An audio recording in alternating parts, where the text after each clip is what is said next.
All right, let's delve into another issue now. The Association of Licensed Telecommunications Operators of Nigeria, ALTON, says its members are having difficulty accessing foreign exchange since the beginning of the year. This came as the group called on the Central Bank of Nigeria, CBN, to prioritize their access to forex, especially as the illiquidity crisis worsens. The chairman of ALTON, Benga Adebayo, at a recent forum in Lagos, said the situation in the sector was gradually getting to a critical point and compared it to the crisis that hit the aviation industry in the past months. Adebayo said, like the aviation sector, the telecommunications industry is also very critical to Nigerian economy and must be prioritized. Many telecom operators have become dormant because of several challenges confronting the sector, especially the inability to access forex, multiple taxations, and over-regulations, among others. ALTON claims that over 40 different taxes are slammed on the operators and warned that this might force the hand of operators and could see the introduction of discriminatory prices down the line. Now, to help us assess this situation on the show today, we have Steve Okafor, MD CEO, Kofana Securities, joining us virtually. Thank you for joining us. Yes, thank you. Thank you. Once again, it's nice. Well, it's no news that this forex crisis is affecting different industries and sectors in Nigeria. But the latest industry to cry out is the telco, that's the telecommunications sector. What do you make of this? You see, first of all, we need to understand the reason why there is need for a cry out. The telecommunication sector is most of their inputs, that's their equipment, they are important. And to import this equipment, you need effect. Okay, but then you also have to understand that the crisis in the foreign exchange, the crisis that CBN is having currently is not going to be solved immediately. That's the truth. Because CBN is not prepared to do what is needed to solve it. Now, let's take our mind back. Even when we had what you call steady inflow of effect through CBN interventions, you discover that even at that time when on a weekly basis CBN was coming out with like $200 million to pump into the market to stabilize the naira, demand, request for each week normally outstrips the supply by CBN. Now, the critical situation is such that one of the major products that will sell that give us effect is crude oil. Okay? We are not even meeting open quota. And the source of that effect is therefore, as it stands, has dried up. That is the truth. And CBN is not being transparent in allocation of the effect. They are not being transparent. So the companies and the operators, even the manufacturers have cried out, aside from aside from airline operators. So Telcos crying out is not something that is we did not foresee.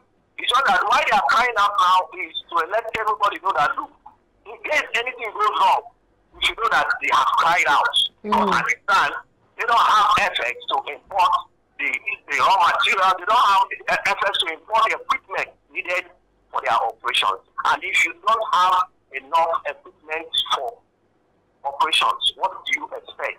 You expect, something that will not be, their services will be very poor. And it's not to it goes without saying that the telco sector is very crucial to the ICT sector, having contributed 18.4% to the GDP, that's a gross domestic product. But let's look at some of the implications of these on that industry as well as consumers. Yeah, you see, we're in an era of where virtually everything is more like ICT billing. It's not banking industry is hugely dependent on that. You understand? So if we don't have, guys are crying out right now, these companies are crying out right now, they don't have FX to import equipment. What invariably means is it's going to spiral down to other sectors that depend on their services. Okay? The banking sector, the ICT sector, usually even you and I, we are conducting this program now because of what? If without the telcos, can we do that? We can't. You understand? So it is not something that it's not rocket science for us to understand that if their services is poor, it's going to affect usually every aspect, every sector of the economy. Apparently, some companies like MTN and Airtel already hiked the cost of internet subscription by 10% from September 28th this year. And Alton promised that there will be discriminatory prices. And we heard the chairman say that plans are on to introduce discriminatory prices, especially on different states, which see telcos as cash cows. What does this imply, especially in the long run? Yeah. You see, the discriminatory prices is going to be dependent on some of the telephone companies, the big players. One way or the other, may have a way of, softening their own effect. And if they do that at more like a cheaper rate, it will invariably mean that they will not be in a position to overcharge. You understand? But for those companies that cannot stop there, and we have to depend primarily maybe on the black market, what it also means is that they cannot, if they are charging, whatever they are charging is going to be dependent on the source of which they are getting money for their equipment. So that's what he's trying to explain by the discriminating prices. And you know quite well that what it means is also for you and I, if there are discriminating prices, we go to the network that will give us what we want at a cheaper rate. Absolutely. And what it means is that those that cannot compete in the market, the telcos that cannot compete in the market will definitely do what? Die in natural death. Not like we're seeing in other sectors, especially the textile industry. You understand? And that's quite reflective of what's happening in the aviation sector, as this report shows. Hello? I said that's quite reflective of it mirrors what's happening in the aviation sector right now. Yes, that's the truth. So most of these airlines, you can see they are charging different prices depending on how they are able to cope with the cost of their aviation fuel and other running costs. Well, in addition to the scarcity, there's also the issue of taxation, and it is a worry for the sector. What do you make of such a crucial sector having to pay as much as 40 taxes? You know, you see, the other day, I think in one of our discussions, I told you, I said the federal government as it stands is practically using torchlight to look for where to generate money from. You understand? And unfortunately, they are not using that torchlight to point at the right direction. What they are after is just taxing anything that they know they can get money from, whether it is the right thing to do or not. Okay? If you're looking at a sector that you want to grow, you're looking at a sector that impacts positively on the economy, you understand? You're looking at a sector that you want to encourage, and you're charging taxes, company income tax, capital gains tax, withholding tax, stamp duty, national industrial training fund. These are taxes that are not, when you say 40 taxes, it's just a number. When you look at the company that may be operating with a tax, at the end of the day, they are going to possibly, a chunk of close to 50% of their profit after tax is going to be affected. How do you want them? How do you want the company to survive? By investing and improving their services. Well, we saw what happened recently, especially as the federal government eventually rescinded on its plan to increase the excise duty on telecom industry. Why is there so much focus on this industry? Yeah, it's not. Everybody believes that They are making money. Everybody believes we see their turnover, we see their profit after tax. You understand? So because, like I said, the federal government is thinking of how to, instead of looking at how do we reduce cost of governance, how do we provide some incentives that will encourage, see, right now, you're looking at taxing even the company, the sector that is more like trying struggling to survive. The sector that ordinarily will give you other added things like employment and all that to your citizens. You're trying to strangulate that sector without thinking that, look, because what do they want? They just want to generate money, and what are they doing with the money they are generating from this taxing? Political office holder.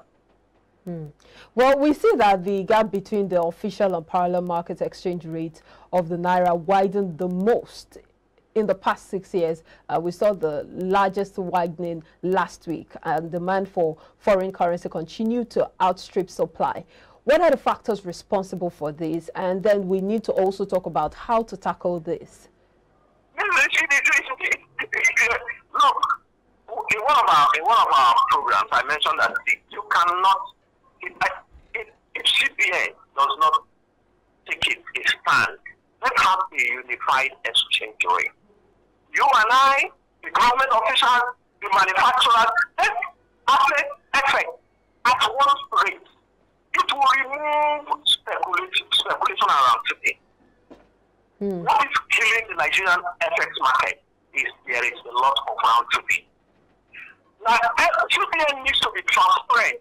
At one time, you remember when during the Okonjo-Iweala regime, during the Jonathan's regime, when Okonjo-Iweala was the minister for this thing and the coordinating minister of the economy, there was something she did.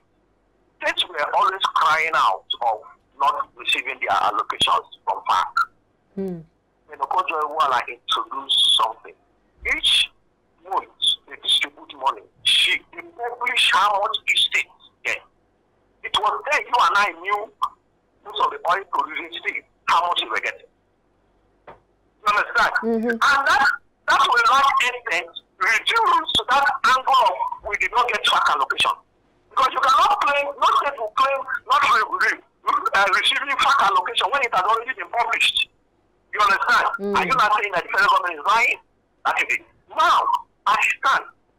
Who and who get the allocation from CPN and official rates? If they get this official allocation, what do they get from? See, let me tell you, if I receive an official allocation, I receive FX, dollar, and let us assume 430. And I happen to round trip that money at the black market rate. I have automatically made close to 70% return on that money. Most of the firms quoted on the Nigerian Stock Exchange, what is their percentage return profit after tax at the end of the year? Most of them don't even make 30% at the end of the year. Why would I want to go through the routes, to the routes of round tripping if I have the opportunity? We're in a capitalist society. People want to make money at all means. If they are not checked, if they are not made to account for what they have collected from CBN, why would they want to make extraordinary income from tripping the FX? Even officers that travel at the end of the time, you allocate extra codes too. Why would they come back and want to round trip it? Apparently, there is still the issue of preferential treatment, and we know that there are still some cash cows who are not made to follow the regular process. But the CBN has tried several interventions to stabilize the local currency in the last 3 years. But it looks like they're really not achieving so much success. No, I didn't get it. I'm talking about the several interventions by the CBN to stabilize the local buzz, but they haven't achieved so much so far. What are they stabilizing? What effort are they making? You don't really understand. Look at you don't think they're doing enough. No, what I'm trying to tell you, see, what I'm trying to tell you is, see, you're talking of they are trying to stabilize and possibly through interventions come up with, at the FX market, different windows they have. who are they selling the FX to? If you in a month, if people come out with the budget, at the end of that month, you defend, even when you go out for any program and they deploy some funds to you for that particular broadcast, you come back, not to retire it. And it's not just retiring. If at the end of that program and the station feels they are not benefiting anything from that program, you then still go ahead with it. All right, Steve, we have to wrap this up now. So I'll just get your final thoughts on this issue. We know that the IMF and different international bodies have called for the federal government to unify this local currency, the exchange rate rather. But the federal government and the CBN has given several reasons why they cannot do that at present. But I'd like to get your final thoughts on this issue. Well, if they don't want to unify the exchange rate, let's publish the names and the beneficiaries of the allocation, and then audit at every quarter. I mentioned this earlier. Audit at every quarter. You have collected so effort for importing this product. At the end of the quarter, it doesn't take you more than 3 months to import what you want to import. How did you import it? Did you utilize it for it? The staff actually there, what are they doing? Can it's on the internet? If each company, each firm, each private organ has a compliance unit. How can they survive?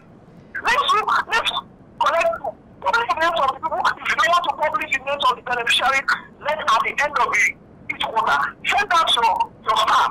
Let them go and audit those that collected these things. And I tell you, this thing will be gone. Steve, we might have to leave it there. I know there's still so much to talk about, but we have to wrap it up on that note. Thank you so much for your time on the show.